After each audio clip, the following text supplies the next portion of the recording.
most of the readers of the magazine are pretty familiar with the idea that we may have a very unrecognised, ancient and glorious past. The concept of having ancient high-tech civilisations long before our own is not a new idea to most of the people in the audience. However, what is new is some of the evidence that's emerging. I know a lot of people have seen Graham Hancock's work and Michael Cremo's collection of artefacts in his books, but there is even more coming to light. Klaus Dohner is based in Vienna, Austria. He's an art exhibition curator. For the last decade or so, he's been investigating archaeological mysteries, including out-of-place artefacts, or OOPArts, as they're often called. In other words, artefacts that shouldn't exist according to the scientific orthodoxy. He went on to set up a touring exhibition called Unsolved Mysteries, having gathered more than 3,000 pieces which have no logical explanation. Many of these pieces are from secret private collections. Thank you. Got two. And I guess other museums as well that Klaus has had access to. So far the exhibition has been staged in Austria, Germany, Switzerland and South Korea. One day we hope to get him down here to Australia, and you'll be reading about it in Nexus when we organise that. Among the exhibition pieces are a Nephilim giant's bones, which give a different take on the history of humanity and suggests the possibility of extraterrestrial influence.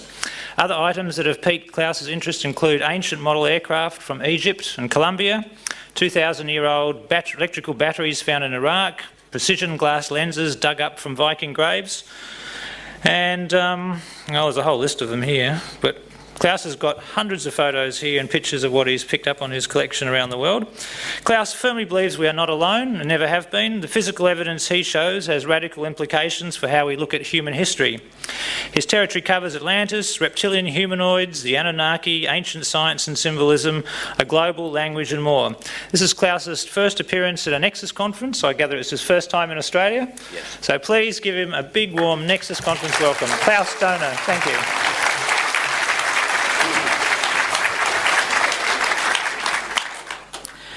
Good afternoon, ladies and gentlemen. First of all, I would like to congratulate and say thanks to Duncan and his group, his staff, because they invited me and made me able to talk to you, and the organization is just perfect. Thank you very much, Duncan. First of all, shortly, I would like to inform you how I came to do to this research. Since 20 years I'm planning and organizing cultural exhibitions from Austria to Japan, and you can imagine how many times I was in an airplane between Austria and Japan. And in the airplane and through jet lag in Japan, I read many books from Deniken, Robert Charroux and many other writers, and believe me, I was the one who did not believe that all these pieces are existing and they are all original. Then I had the naive idea it would be the easiest thing to bring all or some of those pieces to Vienna into an exhibition called Unsolved Mysteries, and then the scientists have a chance to prove that those artifacts are not original and old. And it put me really into hell, because I found some researchers, some scientists, they did checkings on some of those pieces, and they found out that we would not be able to do the same pieces from the same material in our days, and we could not prove that one of those artifacts was new made. So all of you, you know the legends and stories, old stories, talking about giants, about Atlantis, about Mu, and many other things. I found out in the last several years that many of the legends have a big portion of reality. For example, and of course I would like to say that I cannot give you shocking informations like Donna and Jim this morning, but I can only leave you with open questions. Maybe you have some own ideas, and I start with the pyramids, because you can find pyramids all over the world. I start with the pyramids of Giza. Everybody of you know them. I show you the Sun Pyramid in Teotihuacan in Mexico, 60 kilometers north of Mexico. This is a model of the pyramid area which was in former days. This is a pyramid in China, another one in China, another one in China. And the next pyramids, we got photos from a Chinese archaeologist from southern Mongolia, a very strange form of pyramids. And a few weeks ago, I got information from China about a private collection which the owner got from his great-grandfather, and he found it in southern Mongolia, around the area where you saw the pyramids. The official dating of the pyramids in southern Mongolia is between 5,000 and 8,000 years, so those artifacts must be at least older than 5,000 years, but I think they are very much older. And you see here one artifact. It's a bronze statue found in southern Mongolia, and it looks definitely like the Egyptian goddess Isis. Here you have the details, and you can see here the horns and what the archaeologists call it the sun, but several researchers, for example, a Russian researcher, Professor Muldashev, he did many researches in Tibet, Egypt, and many other countries. He thinks that this ball is not showing the sun, but he calls it shows the prana, or the kind of orb which is energy, pure energy. Here you have some photos of Egyptian Isis, and you can see that the piece from southern Mongolia is very similar. And the next following artifacts are made out of jade, very hard jade material, and very strange artifacts. It is not known what culture did those pieces and when, but they think about 5,000 to 8,000 years ago.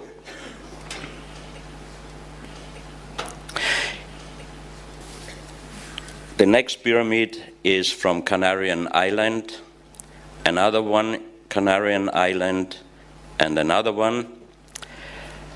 Then you can see some pyramids from Greece. This one is in Hellenikon in Greece. The next one is from Italy, from Sicily, Italy, from Sardinia in Italy, and the next photo shows how they restored it. This is a very old drawing from Tahiti, from a pyramid. I do not think that it exists in our days. The next one is from Mauritius Island. These two pyramids are from Taiwan. And even in Austria, we have a pyramid of stones.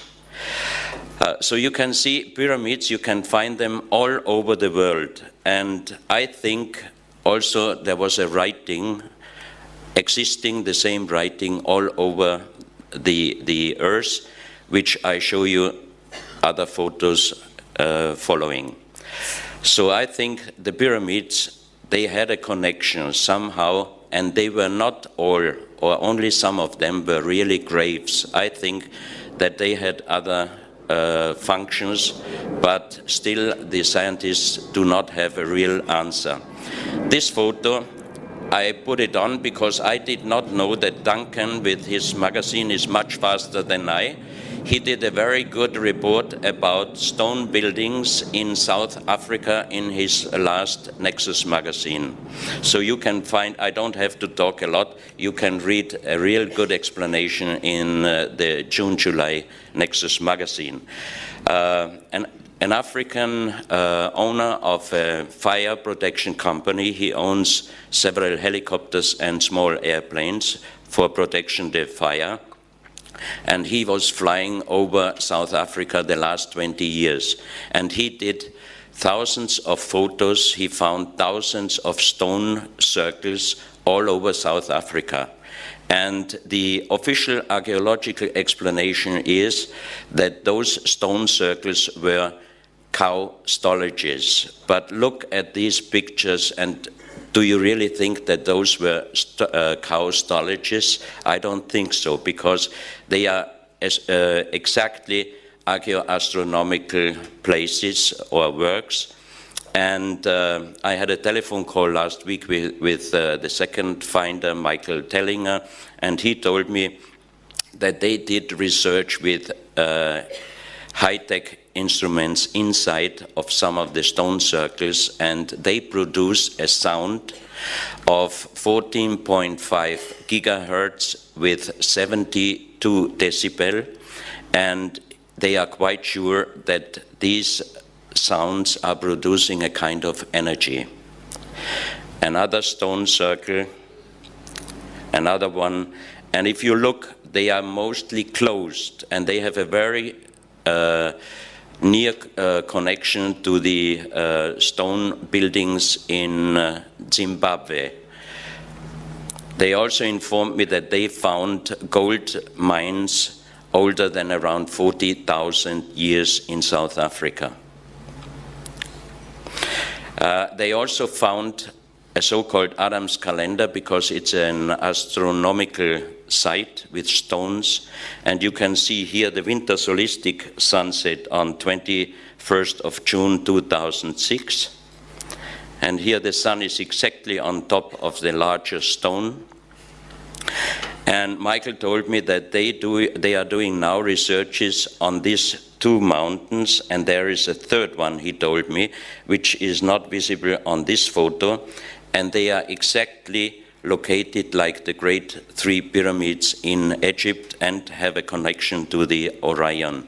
And he thinks that those mountains are pyramids, but they have to start with diggings and research.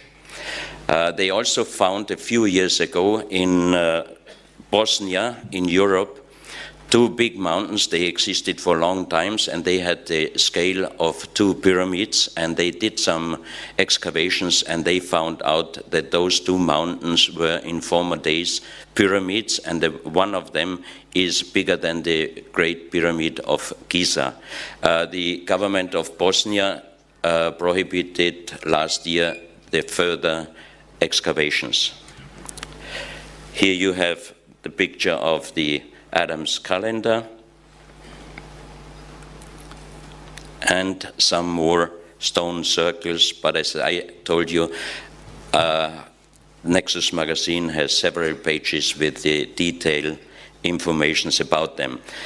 Here, this one I got from Russia. They did an excavation close to Chernobyl. The area there is called Arkaim. It's a military restricted area, and they found also very big stone monuments, which shows that in former days they had villages but built in circle forms. And again, another photo from Arkaim, Russia, which shows quite similar stone circle like in South Africa. In May, I was invited by a private research group to Sardinia in Italy, and on Sardinia there existed about 8,000 stone monuments called nurages. The nurages are explained by the Italian archaeologists as protection towers. But for anybody who has a little bit military knowledge knows that how can you build a defense tower with up to 18 meters with only one entrance and no window? How can you really protect yourself? Because if an enemy wants to kill you, he just put fire on the entrance and waits until you have to get out. And this private researching group did the last 10 years research on certain days, on certain hours, especially on the winter changement, on the equinoxial lines and everything, and they definitely have the approval that those towers were archaeoastronomical towers. This is one inside photo. And one of the towers has a small, like a small window on top, and only on certain day of the year, the sun presents the bull's head on the center of the nuraghe. And the bull's head was a northern star before the Great Flood, or let's say pre-Diluvian, around 10 to 12,000 years ago. The age dating of those towers officially is about 2 to 3,000 years, but this group and many other persons believe that they are much, much older, that they are pre-Diluvian time, older than 10,000 years. And how can you make a dating on stone buildings? If you find a ceramic, you can date it because it's organically material. But who tells us if there were not thousands of years later people just using those nuraghes for living or for overnight or for protection of heavy rain or something like this? So it doesn't say if you find in an old stone monument an artifact that this artifact is exactly the age of the piece you found. Here you have the drawing of the biggest nuraghe, and here on this side you have small small windows. They are that deep and they are very small. So even for protection, how can you protect your enemies? If you have to bow down, you only can hit him with an arrow mainly in his feet. That means it wouldn't help a lot. And this group found out that exactly on the equinoctial terms, the sun rise comes in here and goes out here. And if they followed this in about 500 meters, you have another nuraghe, another 500 meters, another, so they are all connected. And I already informed them if they might be able to do some research with high-tech inside, because I think that also these nuraghes produce a kind of a sound or energy. And another strange story is that, like the legions of the giants, which we find also all over the world, every country, every tribe worldwide has the legends about the giants. And in Sardinia, there is the legend of the giants, and they find, and there are many, many of very big stone graves, and they all have the form of the bull's head. And they say, so old people, I met some very old gentlemen there, and they said that when they were young, Italian archaeologists excavated giants with over 3 meters, and they took the bones with them. But if you ask anybody officially, giants in Sardinia never existed. They built also in very hard stone, they built rooms going back from first to second to third, even to the fourth room with very small entrances. And this is the picture of a so-called giant grave. It's very big, and on the left side and right side you have the form of the horns, and on the back side the head of the bull. Very interesting also that they found even giant graves under the sea level. That means from a time where the sea was much deeper than in our days.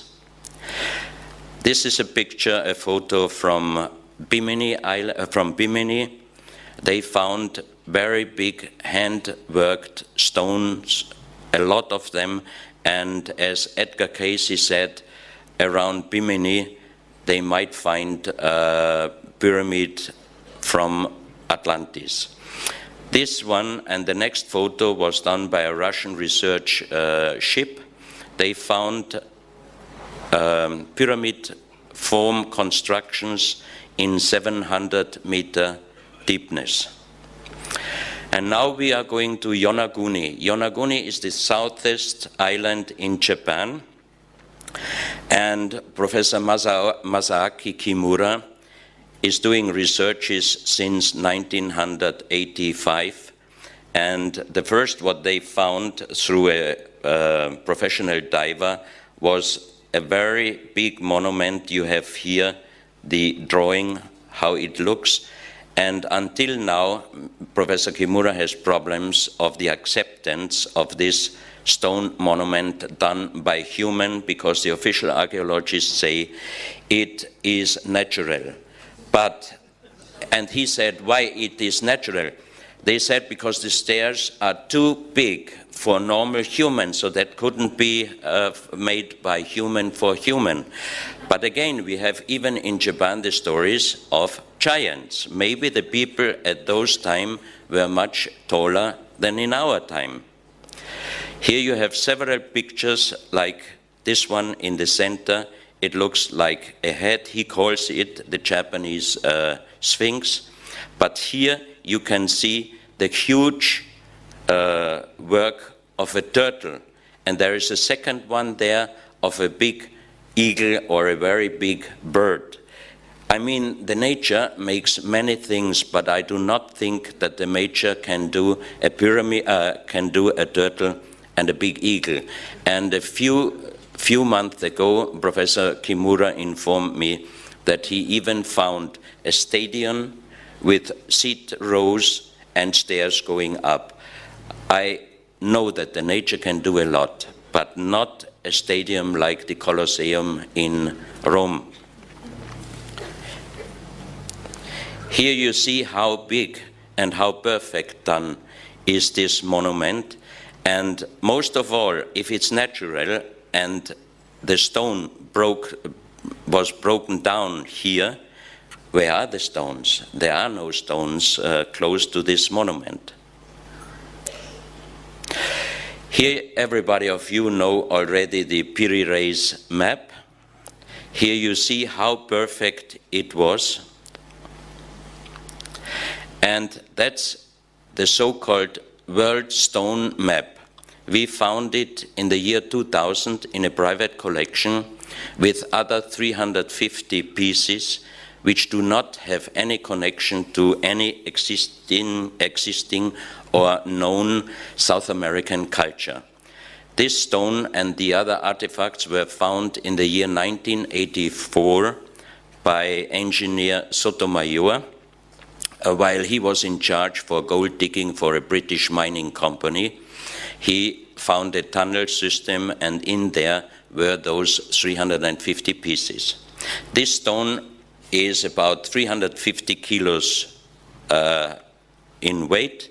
It's granite, and it has a natural quartz line, which you see here, but all the other things are encarved. And for example, it starts here on this side. You can see that there is an eye inlay. This is the area of approximately Israel or the Near East. From here, you can see Italy, Greek. The quartz line, the natural quartz line, goes over the Mediterranean, enters here into the Atlantic Ocean, and here you have one continent which does not exist in our days, and I think this shows Atlantis. Then it enters into South America, and here is another. This is the Bay of Guayaquil in our days, and here you have another inlay and another one going up, and here is a circle inlay, and that's exactly the place where all those pieces were found. This is also the place where we found the best water which exists on our Earth, because it has an energy, natural energy, up to 1.5 million Bovis. Bovis was a French researcher.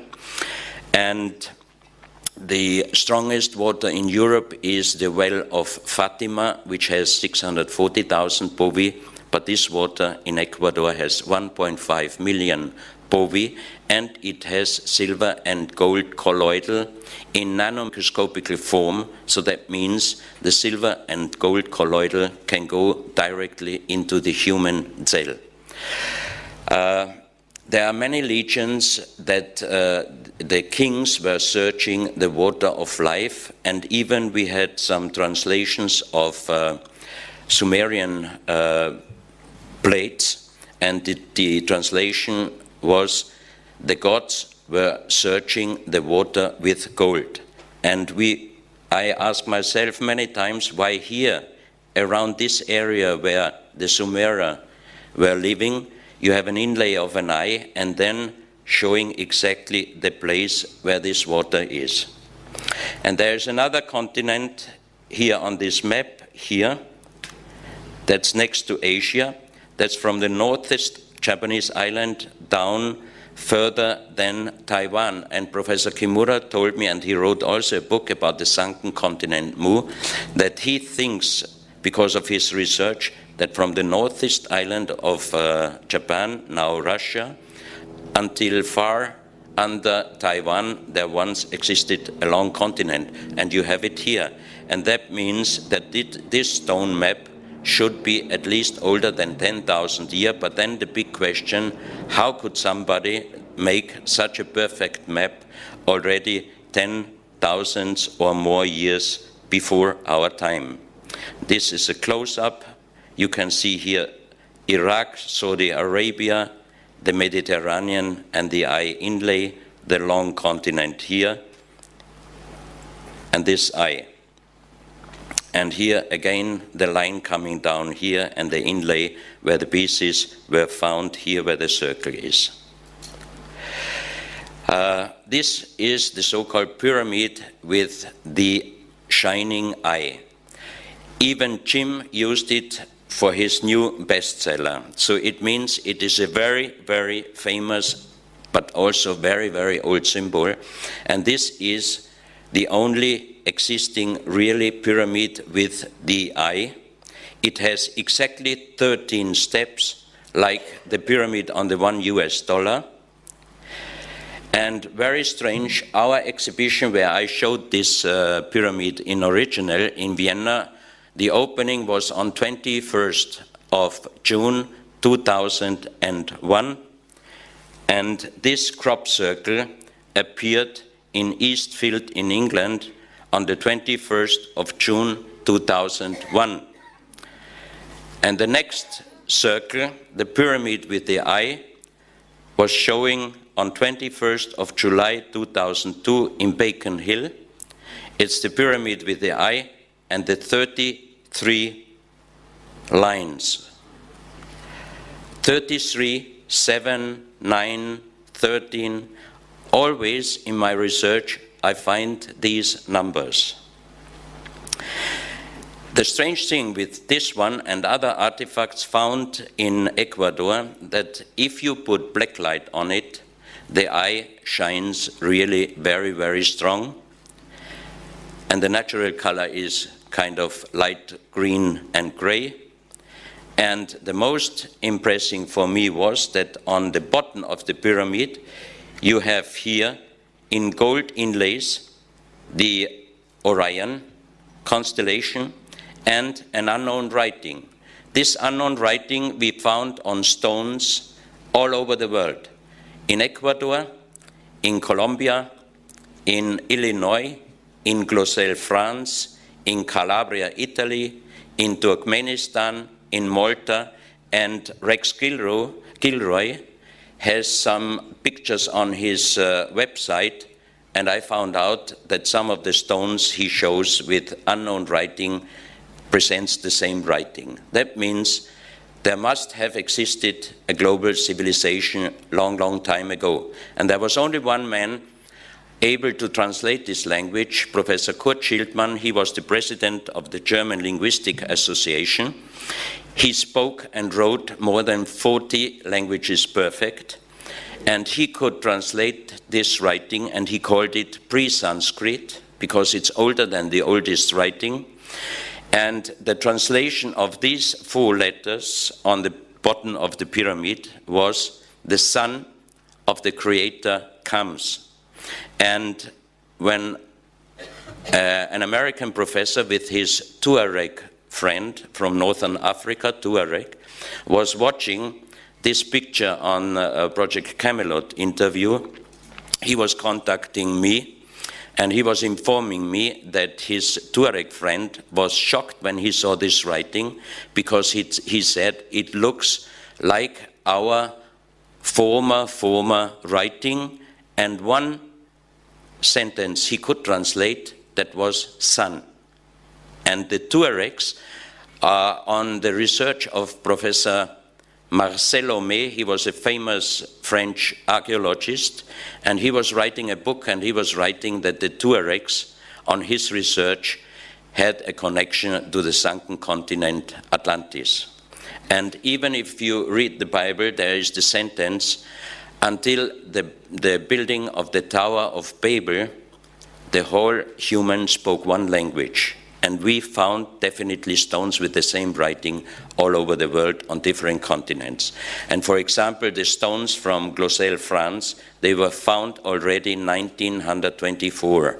So who could have been able to make stones before 1924 and bring them from South America to North America, even to Australia, in the hope that one day archaeologists find it and they break their brain, what could it be?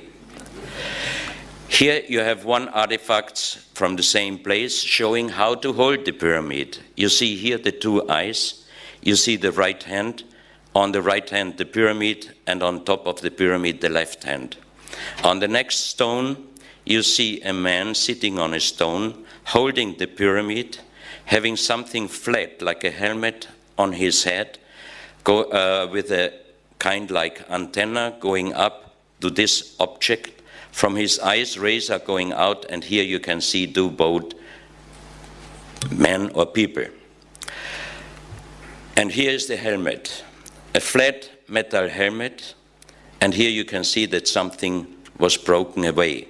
Maybe this was this helmet, and this antenna was not found there. Another strange artifact is this big cup with 12 little cups. On the big cup you have a perfect star constellations, and we did research with a computer program, astronomical program, and we found two ages fitting these star constellation. One was about 12,000 years ago, and the other one was 0, meaning starting of our 2010 years calendar. So if I would like to talk a funny story, I would say maybe this could be the Graal, but who knows? 12 little cups, one big cup. The big one is inside very magnetical, outside nearly nothing. And I talked with many geologists, they said it is impossible.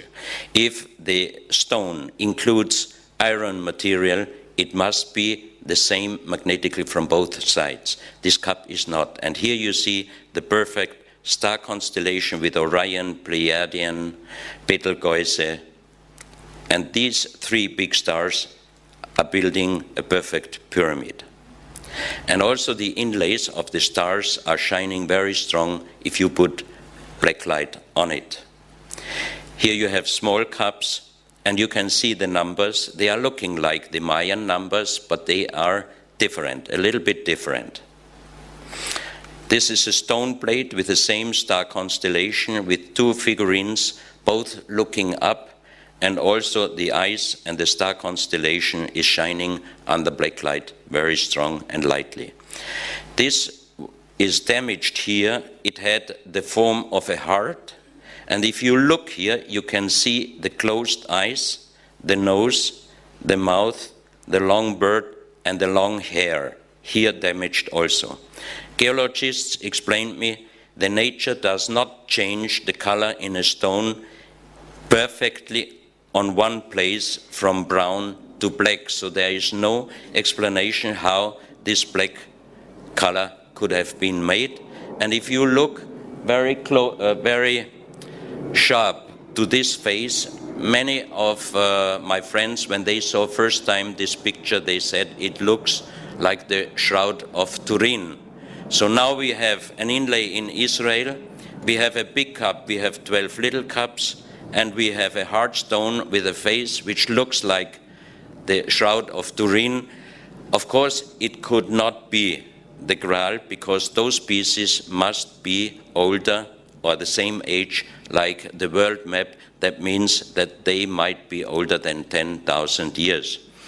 Of course, those artifacts are not accepted by the official archaeologists in Ecuador because, as I said, they do not have any connection to any accepted or researched pre-Columbian culture in South America, especially this cobra head.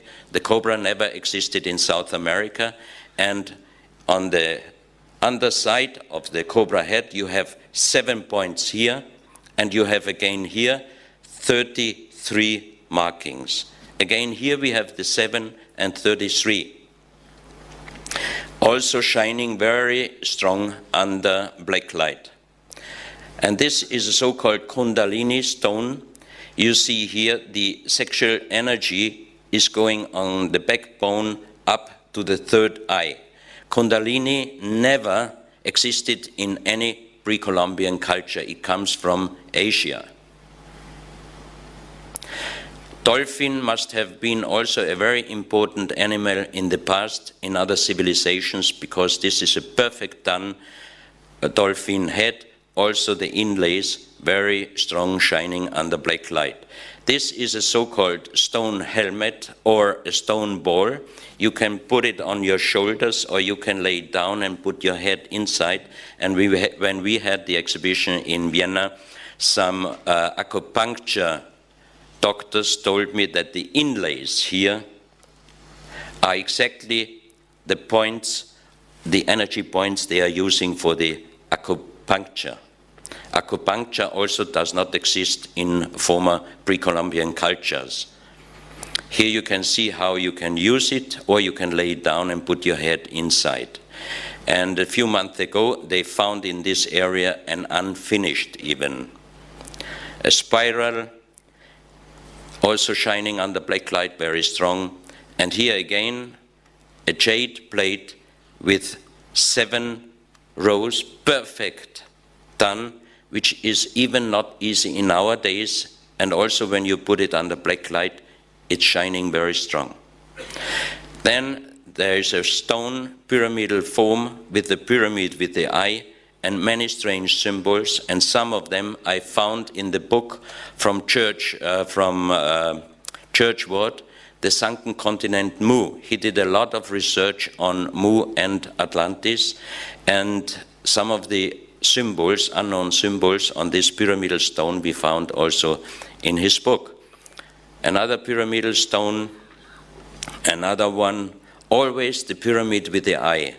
And also in Churchward's book about the sunken continent Mu, you can find the pyramid with the eye. So that means it's not only the symbol of the Knight Templars, or later on from the Masonics, or even now on the $1 US, the pyramid with the eye must have been a very, very important, powerful symbol. They found also many ceramic figurines there, and you can see, if you look at this picture, you would never think that this was found in South America. Most probably you would think this is an Asian culture.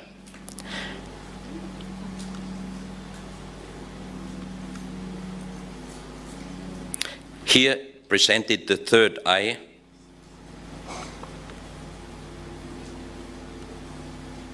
Very strange. I mean, they have no really connection to any known existing culture, pre-Columbian culture. From Ecuador we are moving to Bolivia. This is a photo of the Altiplano in Bolivia, where they found many, many black artifacts from an unknown civilization. Dating is at least older than 4,000 years. You have also near Tiahuanaco, you have Pumapunku, where you have hundreds of stone plates, perfect worked on, with 10, 20, 30 tons. But the work is done very precise and very perfect. Nobody knows what was the reason and for what did they do it, and especially how did they do it.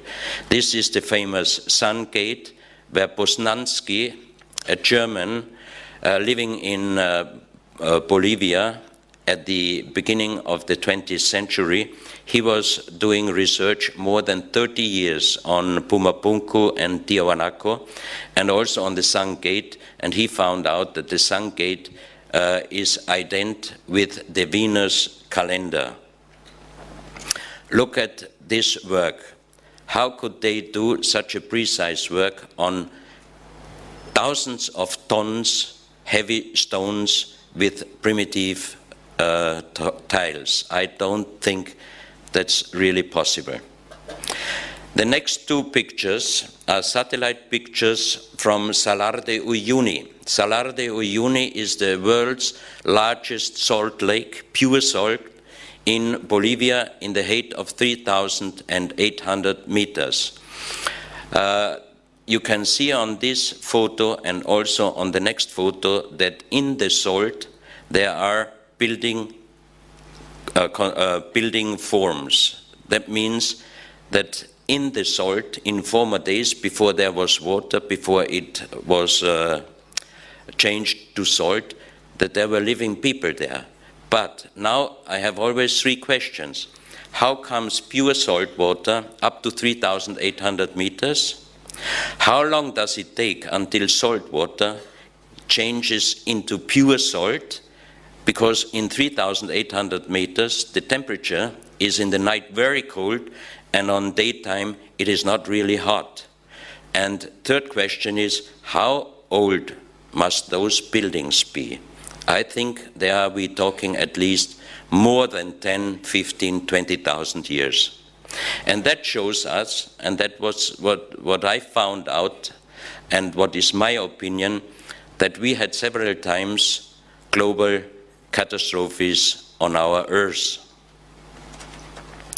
In this area, they found also 2.5, 2.6 meter skeletons from humans, but they were always bigger than 2.5, 2.6 meters.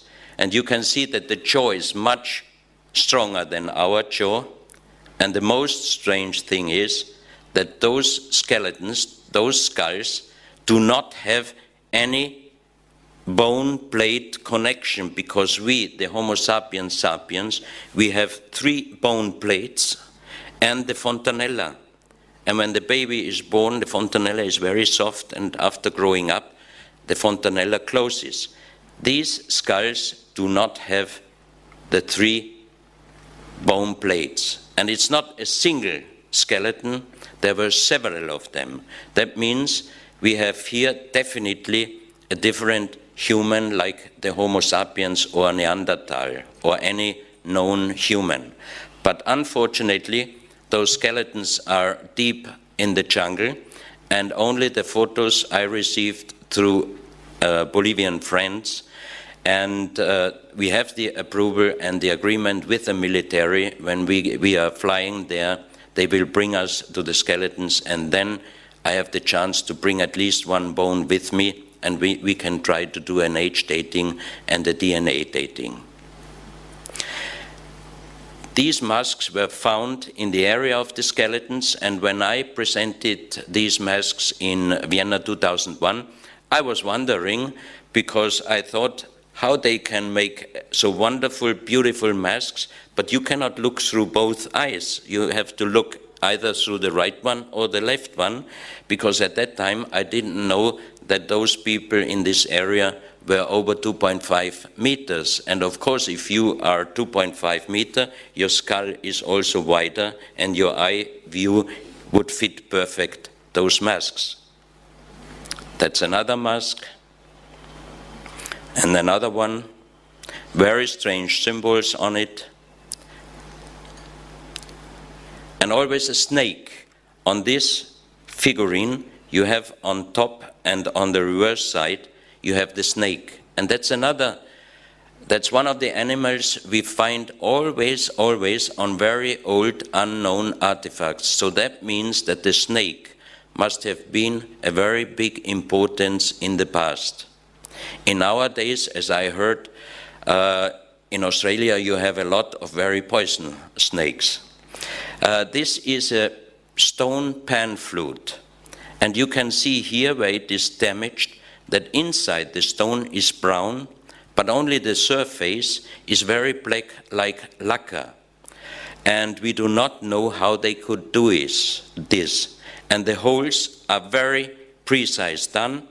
And we asked a Bolivian pan flute player in Vienna to make us some sound samples.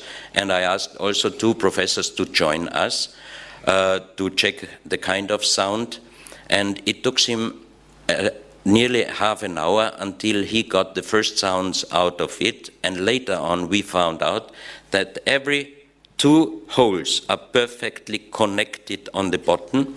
And when he brought out the sounds, and we did a check on it, this sound does not connect any known sound, I don't know how you call it, do, re, mi, fa, si, fa, yeah, it does not fit any. One tone was high, deep, middle, very high, but we found out that these tones have a connection with the brain waves. So I think they might have been used either for meditation or for healing. This is like a boat with 3 holes, and this is very small, and when he tried with the same force, power, to get out sounds of this small flute, it didn't work, and when he used it very soft, we got the same sound like the dolphin sound. Now we are going to Colombia. This is the so-called genetical or embryological disc. I have here the perfect replica of the original, and I leave it later on here on the stage in the break, so you can check it by yourself.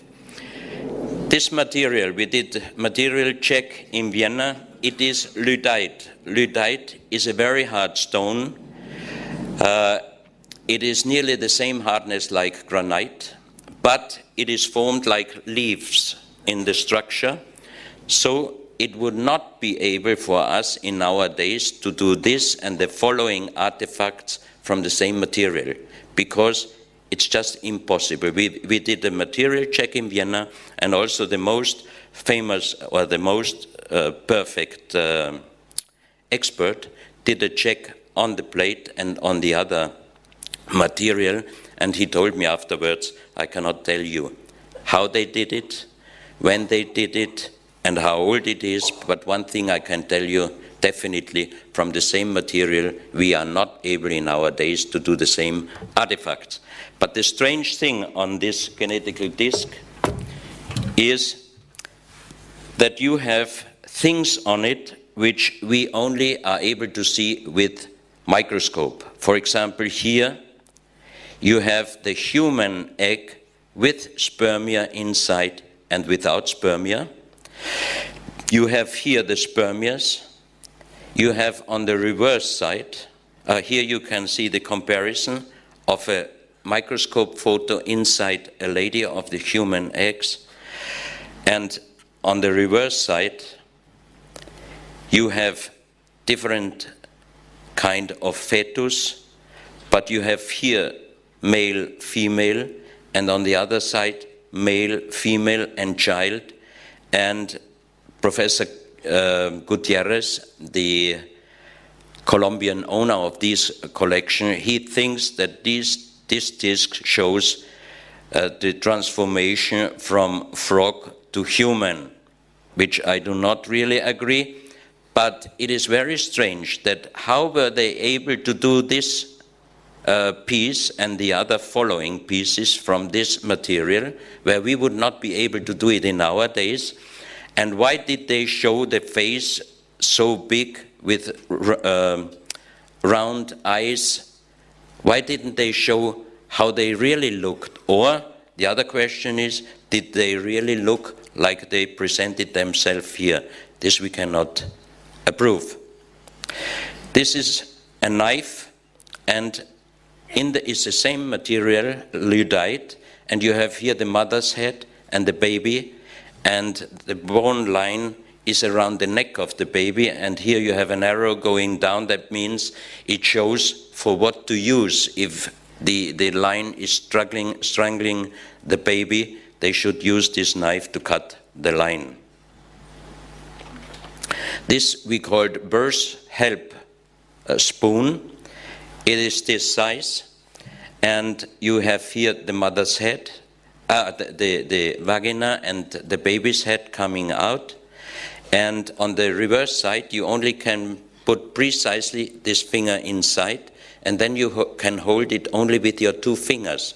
And in Vienna, some doctors were checking this piece, and they told me it would be even safer than our instruments when the baby doesn't come out to help it, because with this instrument it would not be able to damage the baby's head, because you cannot use power, because you only can use the 3 finger. So that means you really could help to get the baby out, but you could not damage the baby's head. And this is the same material. That means the lyddite, the structure is like leaves. So it would not be possible today to make this form in the same material. So that's why he guaranteed that lyddite, the same pieces, and this piece is about this size, it would not be able for us to make it. Also these pieces. And if you see here, each piece is done in perfect style. And here you can see how they were holding those pieces. This you know from Easter Island, but this is a very small one found in the Colombian jungle. Looks like the Maui on the Easter Island. Now we are jumping to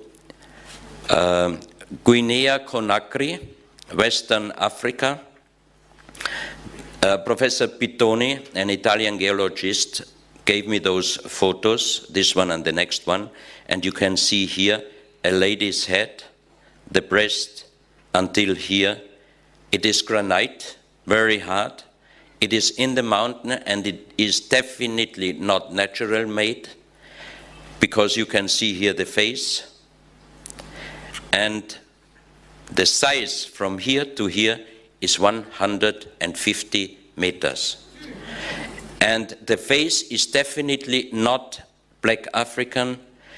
Some skull experts did a measurement and everything, and they said it's either Asian or South American.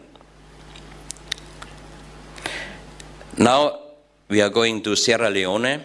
The same Professor Pittoni, he was working for the Italian government in diamond mines, and there was a legend that Allah, they are Muslims there, Allah was angry to some of his angels, and he made them to stone, and he threw them to earth.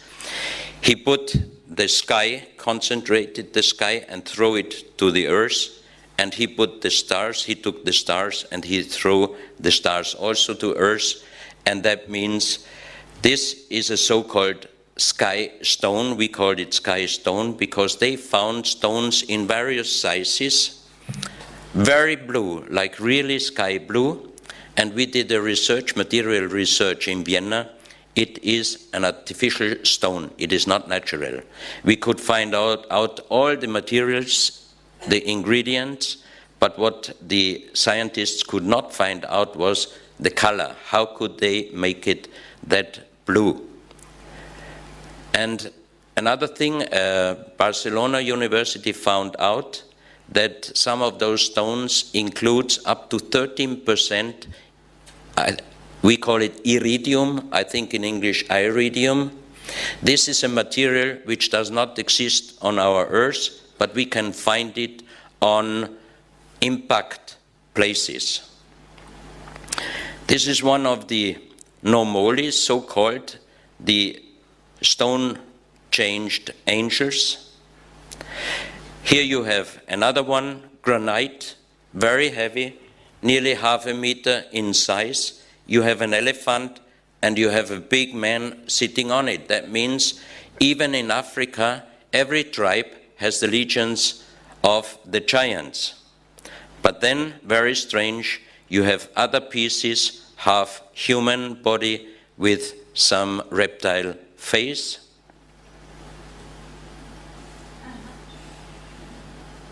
And this is the oldest one. The other stones, always when Professor Pittoni, while they were digging for diamonds, found one of those statues, he always took some organic material from the finding place, and he did always an age dating. The youngest one was about 2,500 years, and the oldest one was this one.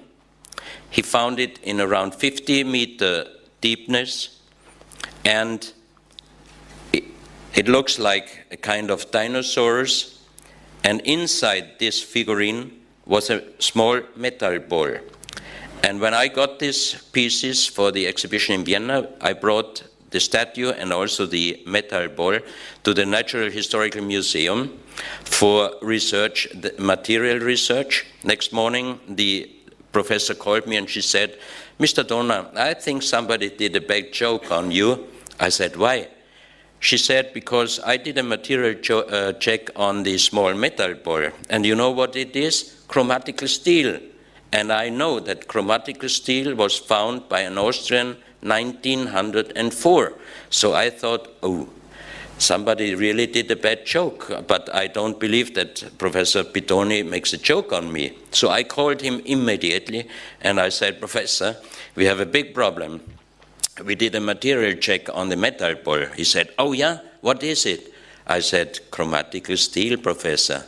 He said, "Wow, that's sensational." I said, no, but it's a modern piece because chromatical steel, 1904, by an Austrian. So he was laughing and he said, "Klaus, what do you think? I open a stone, a 17,000 years old stone statue because it makes a strange sound?" No, it did make a strange sound. So I was wondering what is inside, because there is no opening at the mouth, and this place was closed completely, so he couldn't see that there was a hole in former time. So he did X-ray from all the sides, and he sent me then the X-rays, which proved that the statue was closed when he found it, and the metal ball was inside. 17,000 years approximately, chromatical steel. So the big question, how those people would have been able to make chromatical steel. Now we go to the question, did human exist together with dinosaurs? Because in Texas, in the Biloxi River, when it was very, very dry, they found dinosaur steps and human footsteps. So of course, as you can believe, the official archaeologists and anthropologists said that the creationists did do that to make a big sensation. So it was proved that this was not done in our days. It was old, and several years later, it was another very dry season, and they broke away part of this plate, and under this plate was a second plate, again with dinosaurs and human footsteps.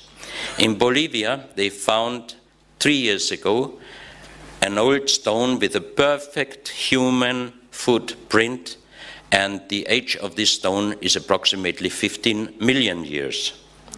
This is one of the most famous so-called OPART, out-of-place artifact, the Hammer of Texas. We had this hammer in Vienna and also in Berlin in the exhibition, and I got the approval from Dr. Bow, the director of the Creation Evidence Museum, to do a very, very good research on this hammer and on the stone at the Fresenius Institute in Germany, which is the best material checking institution in Europe. And I have to say, 60% the hammer is not 14 million years old, because they found out that the wood is not petrified. But they found out that the metal is a very strange combination, and they found out that this piece and the second piece, the top piece, is the same material, because many of the archaeologists and anthropologists said that they would have put the hammer inside the stone. No, the stone was inside, the hammer was inside the stone. But one other thing, there is a last check necessary, because in the second stone is a muscle inside, a shell, thank you. There's a shell inside, and if we can prove that this is a seashell, then the hammer is really that old. But if it's from clear water, then it would prove that the hammer is young. So next time when I get the hammer, we try to do the last check. Until now, I have to say, 60% this artifact is not that old as presented until our days. This is another thing. It's a stone plate. It's a positive and negative of one footstep, like a shoe step. And inside is a trilobite, crashed through the weight. But trilobites, they are not existing since at least 230, 300 million years. This metal pot was found in United States inside a big stone coal block. And you can see that it was under heavy pressure, because the coal definitely was going inside partly of this iron pot. But the coal in this area where this metal pot was found is at least geological dating 65 million years. And it goes ident with many pieces Michael Cremo wrote in his book Forbidden Archaeology. So I personally also think that humans' age is much, much older than we know until now. And here we have other very interesting artifacts from Peru, Ica. This is Professor Cabrera. He was a doctor in Ica, a small village close to the Nazca lines, and he collected the last 40 years more than 12,000 stones with carvings, and also thousands of terracotta figurines showing dinosaurs with human, showing heart transplantations, brain operations, and many other things. I have to say I was 3 times there, also with a geological scientist. We did the checking on many of the stones, and I have to say the majority of the stones, especially the very strange ones, they are really very, very old. But Professor Dr. Cabrera had also many new-made stones in his collection. He was very fanatic. So I think at the time when he couldn't get new artifacts, he really ordered a man to do some new stones, and it's pity. But that sometimes happens. So I have to say definitely the majority of his artifacts, they are really old, very old, some of them probably millions of years, but he passed away, he had also some new done in his collection. Here you can see the dinosaurs with human, dinosaurs with a fish, a man looking up to the stars.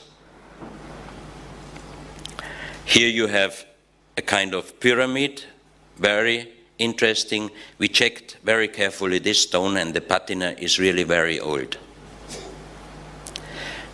This map is also very, very old, very heavy, a very big stone. And here you have some terracottas from his secret chamber. He called it secret chamber. Dinosaurs with human. Here you have stomach operation. And these two shells are showing really faces. I mean, very strange shells. He kept them also as some very special artifacts. Now we are going to Mexico, to Acámbaro. Acámbaro is about 3 hours by car west of Mexico City. There was a German living from around 1920 up to 1945, and they found on one mountain over 35,000 terracotta pieces, with many of them showing really dinosaurs. And Hapgood did research on it, and 2 other American researchers did age datings in America, and those pieces are between 2,000 and 6,000 years old. So there is the big question, how could those people know how dinosaurs are looking like?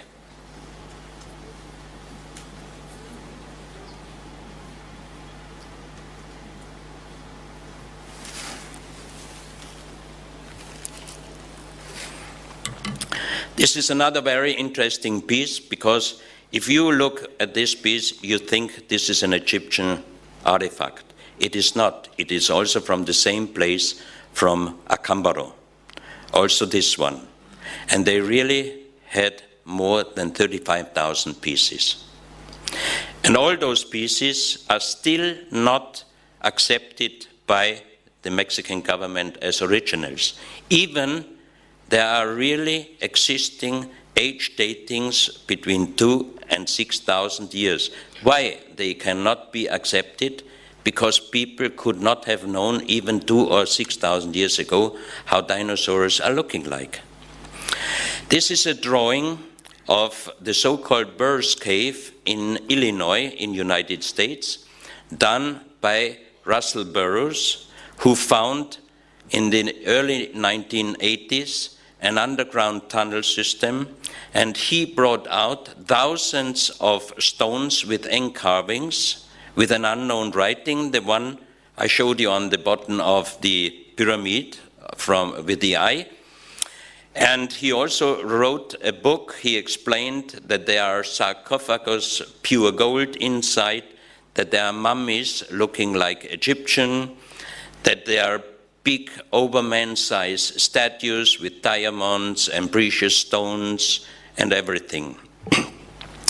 So he brought some of the stones to some museums, and they all told him those are frauds, new done. So then he started to sell stones. And even he found a lot of gold objects, and he and 2 of his friends were melting this gold.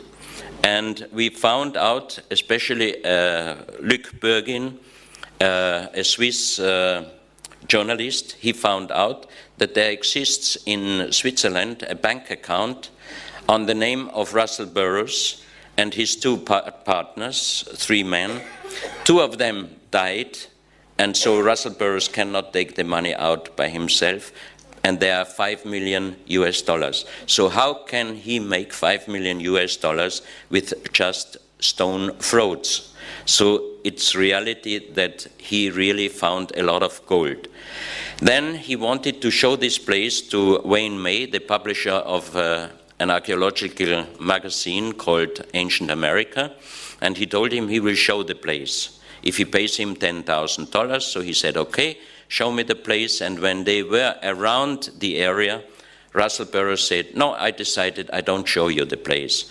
So Wayne May knew approximately where this area is, and he called ground penetrate radar specialists, and they did a research. And if you see here the statues, you see the gold sarcophagus, which he wrought by himself, Russell Burroughs.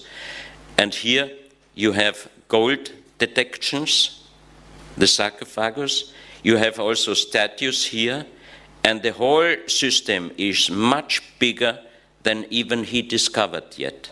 So that means Wayne May is now trying to find an entrance to prove that this underground tunnel system with gold sarcophagus really existed. And here I show you some of these stones, always with the same writing here, but with strange humans on them. Here like an Egyptian, the same writing. This is like the Greek Alpha, and also the strange writing. This could be Tanis, the goddess of the Middle East, and the unknown writing. Also these marble plates he sold, he brought out of this tunnel and he sold it. And this symbol and that one I found also in the book from Churchward, The Sunken Continent Mu. Here you have an Egyptian goddess. That again looks like Egyptian, but always this so-called pre-Sanskrit. This is a Ushabti found in United States on another place in a mound building in an old former mound grave. So I got the information from Rex Gilroy that he also found a broken pyramid and some hieroglyphs in Australia, and I believe him, because if this civilization could even go to United States, why they couldn't have been able to come to Australia? That's another small stone plate, again found on another place while ground working by a farmer, and it shows also typical and 100% Egyptian goddess. Then another place, Utah, Mr. Bowers found around 30 years ago a tunnel system, and inside the tunnel he found two mummies. The male was about 3 meters in size with red hair and a red beard and a big sword and armors, and the lady was blonde and 2.7 meter, perfect mummies, and he brought out of this cave 60 stone cassettes with metal plates, with another, but sometimes very similar looking writing like the ones I showed you before on metal plates. 60 perfect done stone boxes with metal plates with unknown writings and drawings on it. This stone is from Colombia. It's very interesting because on one side you have the writings like the other one I showed you, but on the second side, on the opposite side, you have a different style of writing in corals inlay. That's again a stone from Sutatausa in Colombia. That's also from Sutatausa, Colombia. And now we are in Calabria, in Italy. 20 years ago, Dr. Tolone, a judge, found on his ground over 150 artifacts, mainly terracotta artifacts. And this plate is about 1 meter and 30 centimeters wide. And there is a second man who was able to translate these unknown writings up on the connection with Professor Schildmann. His name is Professor Raso, an Italian professor, and he translated this big plate. And it was talking, the translation was talking about a small stone circle, and close to the stone circle, an ancient elephant, a mastodon statue, about 2 meters in size. And in this area there are the graves of the sea kings. And if you read some readings from Edgar Cayce, when he was talking about Atlanteans, he called them the sea kings. So when Adriano Forgione, the publisher of Phoenix magazine in Rome, got this translation from Professor Raso, he went to the area of Professor Toloni, and he found definitely the stone circle, looking like Stonehenge, but much smaller. He found the ancient elephant statue, very much damaged already through the weather. That means it must be very, very old, but you could see on the photos that it was not an elephant, not a mammoth, it was definitely a mastodont. That means it must be very, very old. And with ground penetrate radar, they found also a huge underground tunnel, but still the Italian government did not give the allowance to dig there. So that means if this language would not be able to translate, how could he find upon the translation the stone circle, the mastodon statue, and the underground tunnel system? So it proves that this language is translatable. But in every country, those species are modern frauds. They are not accepted by the official archaeologists. And again, many of the artifacts are showing always the sun and the same writing. Now we are going to the story of the giants, the legend of the giants. This skull was found in Peru, and here is a model how this person must have looked like. That also, this is the original skull, and this is a model. These skulls, this photo is from early 20th century. It was done in Malta, Mediterranean, and the skulls were shown until 1968, and then they disappeared. And again, Adriano Forgione, the publisher of Phoenix magazine, went with the Italian television Rai Due to Malta, and they contacted the ministry, and they got the allowance to film and photograph the skull plates. But the first information at the museum was, we don't have them. And Adriano showed them the old photo. Then they said, okay, we have to look in our storage. And next day, they brought the skull, top of the skulls. And you can see it's much larger than a normal skull. And the strange thing on these skull plates is that they have only one line over the middle of the skull. That means, again, it is not a Homo sapiens sapien, and it would be also interesting if we could get the allowance to do a DNA and age dating on these skulls. But it remembers me on the Egyptian pharaoh skulls, because they are going to the back. You can deform a skull, but if you deform a skull, the skull is getting up. But you cannot deform a skull to the back, because you must close the fontanella. That means that the baby would die. Here you see it perfect. We have 3 stone plates, and these skulls, they have only one bone line over the skull. This is a so-called deformed skull from Ica, Peru, from the Maria Reiche Museum. That's another one. But you do not see the deforming, the deformation artificially.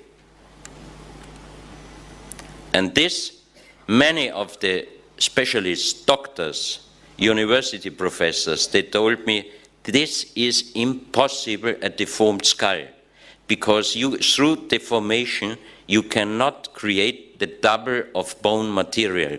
And this skull even has hair on top. That means it would be very easy to do a DNA analysis and an age dating, and I also do not think that this skull is a Homo sapiens sapien. Look at those strange skulls. And they were all found very close to the famous Nazca lines in Peru. Here we go to the story of the giants. This is a footstep from South Africa.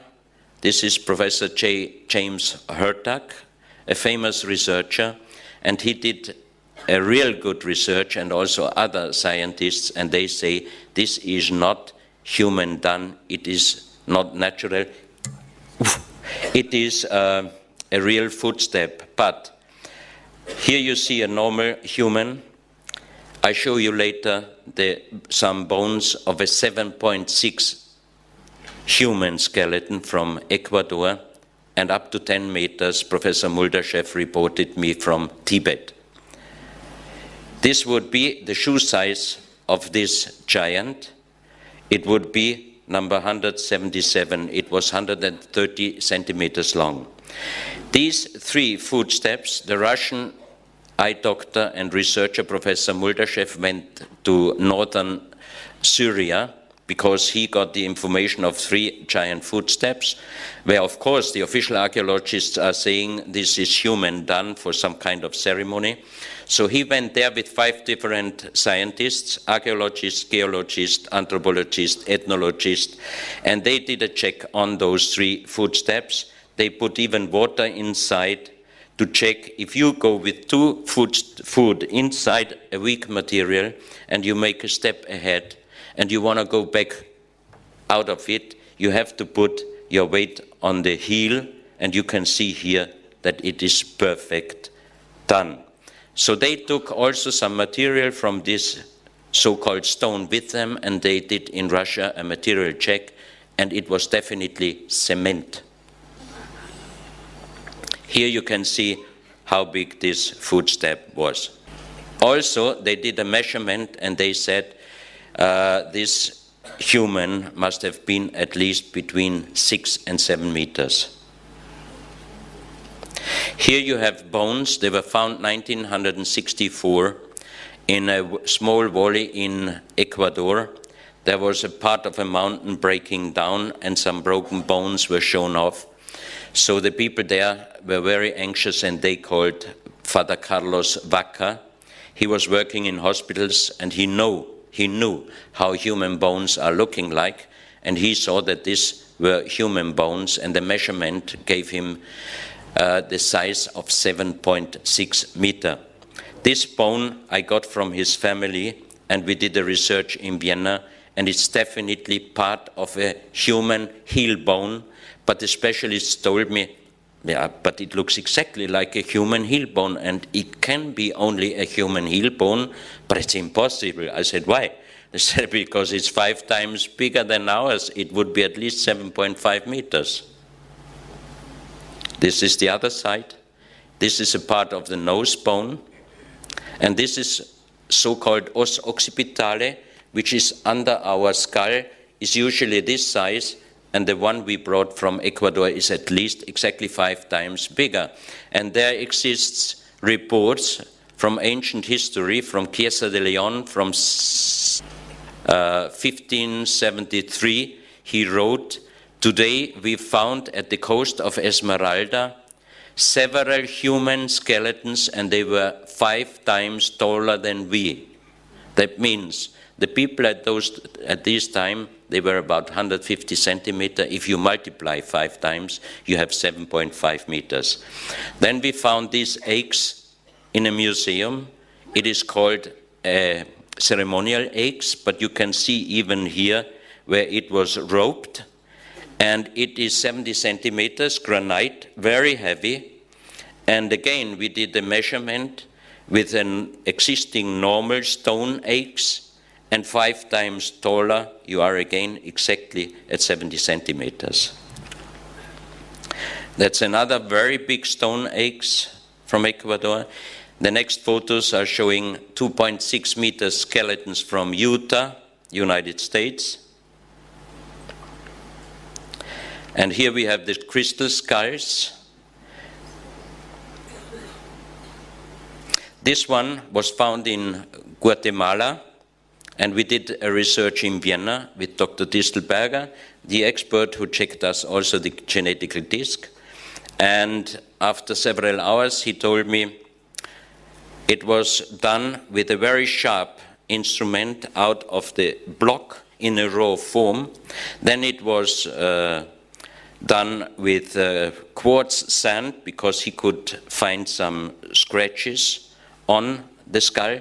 And then he said he thinks that they polished it with leather, which must have taken also a long, long time.